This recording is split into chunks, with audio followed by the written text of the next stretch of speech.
साल था 1990। अमेरिका की नासा ने अपने नए सैटेलाइट लैंडसैट से अरब के दक्षिणी हिस्से की तस्वीरें ली। वो इलाका इतना सुना था कि वहां आदमी भी मुश्किल से पहुंचता था। रुब अल खली दुनिया का सबसे बड़ा रेत का रेगिस्तान, जिसे अरब के लोग एम्प्टी क्वार्टर कहते हैं। सैकड़ों किलोमीटर तक बस रेत ही रेत, कोई पेड़ नहीं, कोई पानी नहीं। कहते हैं वहां हवा भी रास्ता भटक जाती है। नासा की तस्वीरों में अचानक कुछ अजीब दिखा।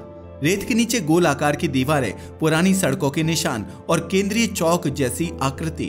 पहले वैज्ञानिकों ने सोचा ये कोई भ्रम है, लेकिन जब उन्होंने पुराने मानचित्रों को देखा तो उन्हें एहसास हुआ कि यह जगह किसी पुराने शहर के अवशेष जैसी लग रही है।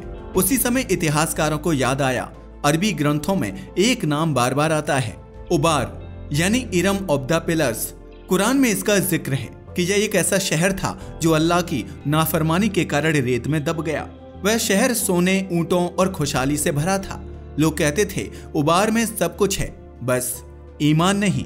कई शताब्दियों से लोग इस शहर को कहानी या मिथक मानते थे, लेकिन नासा की तस्वीरों ने सवाल उठा दिया, क्या सच में वह शहर मौजूद था? इस खोज की जानकारी ब्रिटिश एडवेंचर निकोलस क्लैप तक पहुंची। वो इतिहास के दीवाने थे। उन्होंने कहा, अगर यह सच है तो हम मानव इतिहास का एक खोया हुआ हिस्सा देखने वाले हैं। उन्होंने एक टीम बनाई जिसमें जियोग्राफर, आर्कियोलॉजिस्ट और फोटोग्राफर थे, और वो सब ओमान की तरफ निकल पड़े। रेगिस्तान में पहुंचते ही उन्हें महसूस हुआ कि यह जगह वैसी नहीं जैसी उन्होंने सोची थी। दिन में सूरज आग की तरह जलता था और रात में इतनी ठंड कि सांसें जम जाएं। कई किलोमीटर तक बस सुनहरी रेत के टीलों की लहरें। कभी कभी रेत अपने आप हिलती दिखती, मानो उसके नीचे कुछ सांस ले रहा हो। कई दिनों की खोज के बाद एक दिन उन्हें रेत के बीच पत्थर का टुकड़ा दिखा। पहले लगा कोई सामान्य चट्टान होगी, लेकिन जब उन्होंने उसे साफ किया तो नीचे से कटी छटी दीवार का कोना निकला। वो दीवार पत्थरों से बनी थी और उस पर ऐसे निशान थे जैसे किसी औजार से खुदे हों। जैसे जैसे खुदाई आगे बढ़ी, वैज्ञानिकों की आंखें फटी की फटी रह गईं। रेत के नीचे ऊंचे ऊंचे स्तंभ यानी कि पिलर्स थे और उनके बीच एक गोलाकार चौक जैसा ढांचा। सैकड़ों सालों की रेत ने उस शहर को पूरी तरह से ढक दिया था, लेकिन उसकी बनावट अब भी मजबूत थी।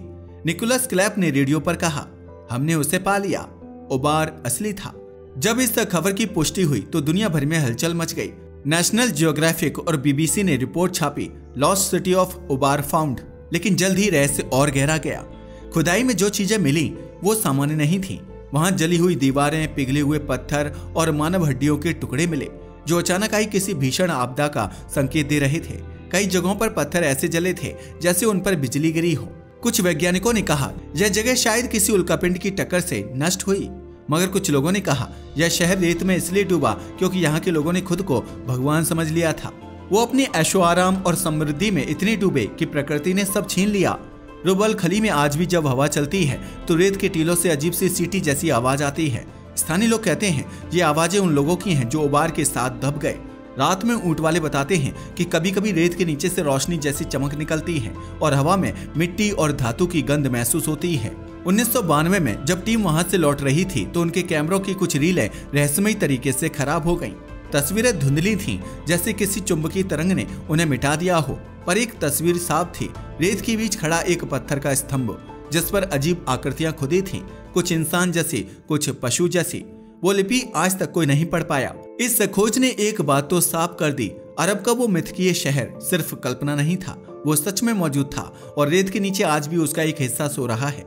लेकिन सवाल ये है, वो डूबा कैसे?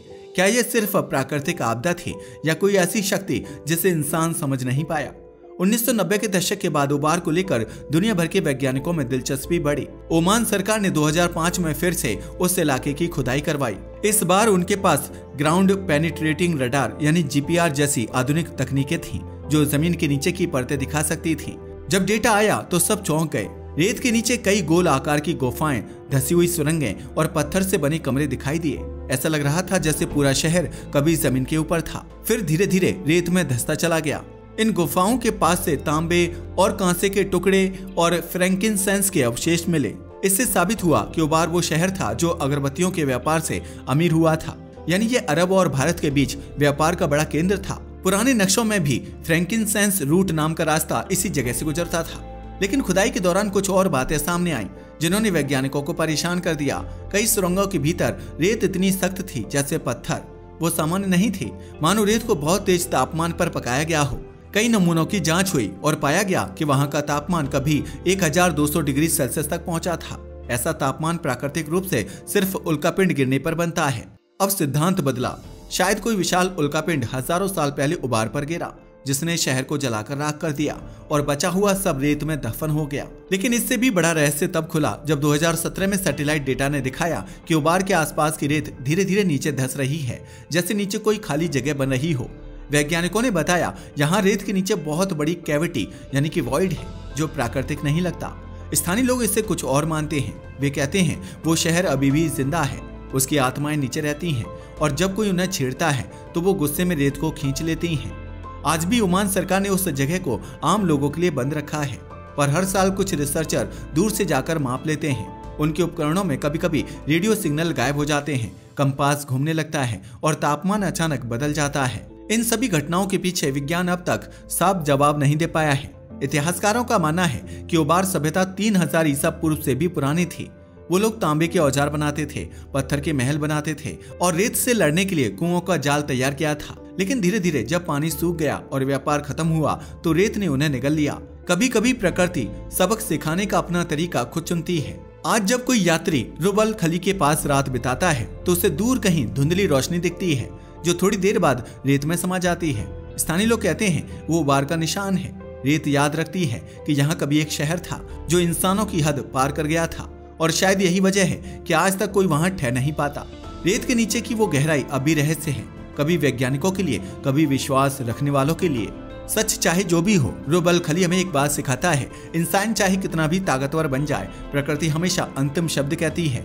उबार मिट गया पर उसका सबक आज भी रेत में गूंजता है। अहंकार रेत की तरह है, थोड़ी हवा चली और सब बिखर गया। साल था 2020। दुनिया एक नई दिशा में बढ़ रही थी, लेकिन अरब के उस सूने कोने रुबल खली में कुछ ऐसा हुआ जिसने वैज्ञानिकों को फिर से हिला दिया। ओमान के दक्षिणी हिस्से दोफर प्रांत में एक रिसर्च टीम भूगर्भीय सर्वे कर रही थी। उनका उद्देश्य था रेगिस्तान के नीचे मौजूद जल स्तर और खनिज संरचना को समझना, पर जो उन्होंने पाया वह किसी सामान्य रिपोर्ट का हिस्सा नहीं बन सकता था। सर्वे मशीनें जैसे ही उबार के पास सेंसर डाले, उन्हें जमीन के नीचे से हल्की कंपन महसूस हुई। पहले तो लगा कि यह रेत की गति से हुआ होगा, लेकिन डेटा दिखा रहा था ध्वनि तरंगें नीचे किसी खोखली जगह से टकरा रही हैं और वो जगह लगभग 70 मीटर नीचे थी। जब उन्होंने रडार से स्कैन किया तो तस्वीर में कुछ अजीब दिखाई दिया। एक सर्कुलर गुफा जिसकी दीवारें मानो किसी मानव निर्मित ढांचे से मेल खाती हों और उसके बीचों बीच कोई धातु जैसी परत चमक रही थी। ओमान के पुरातत्व विभाग ने तुरंत नासा और यूरोपियन स्पेस एजेंसी को डेटा भेजा। 2021 में दोनों एजेंसियों ने नए उपग्रह चित्र लिए। इन चित्रों में उबार के चारों ओर की रेत धीरे धीरे बदल रही थी। कुछ जगह गोलाकार पैटर्न बन रहे थे जो सामान्य हवा से संभव नहीं थे। विज्ञान की भाषा में इसे कहा गया सब सरफेस एनोमली मूवमेंट। लेकिन स्थानीय लोग बोले उबार फिर से सांस ले रहा है। 2022 में एक संयुक्त अभियान शुरू हुआ जिसमें ओमान, फ्रांस और अमेरिका के वैज्ञानिक शामिल थे। उनका लक्ष्य था रेत के नीचे उस गुफा में कैमरा भेजना। कई हफ्तों की तैयारी के बाद एक माइक्रो बोरहोल कैमरा 70 मीटर नीचे भेजा गया। कैमरे ने जो तस्वीरें भेजी वो देखकर टीम चुप रह गई।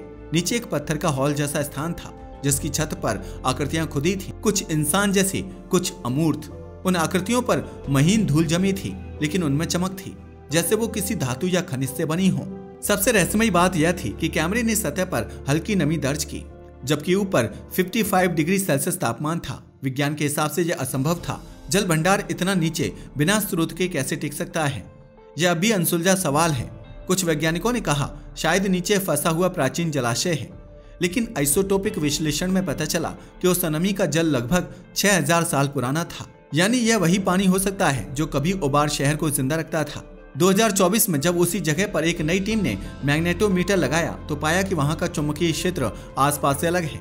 कंपास की सुई लगातार घूमती रही जैसे नीचे कोई चुंबकीय स्रोत हो, लेकिन वहां धातु या लो अयस्क के कोई बड़े भंडार नहीं मिले।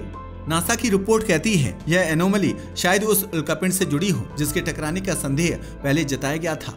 लेकिन अब सवाल यह था, अगर उल्कापिंड गिरा था तो वहां के पत्थरों में पिघलने के निशान क्यों इतने सीमित हैं? क्या सिर्फ कुछ हिस्से ही प्रभावित हैं? क्या टक्कर के बाद कोई विस्फोट अंदर की ओर हुआ था? ओमान के भूविज्ञानी अब यह मानते हैं कि उबार शहर के नीचे प्राकृतिक सिंकहोल था जो धीरे धीरे धंसता गया। जब पूरा शहर उस पर बना था तो अचानक ढह गया और सब रेत में समा गया। लेकिन स्थानीय लोग अभी वैज्ञानिकों की बातों से सहमत नहीं। उनका कहना है वो शहर जला नहीं था, उसे सजा मिली थी और जब भी कोई उसकी नींद तोड़ता है तो वो हिलने लगता है।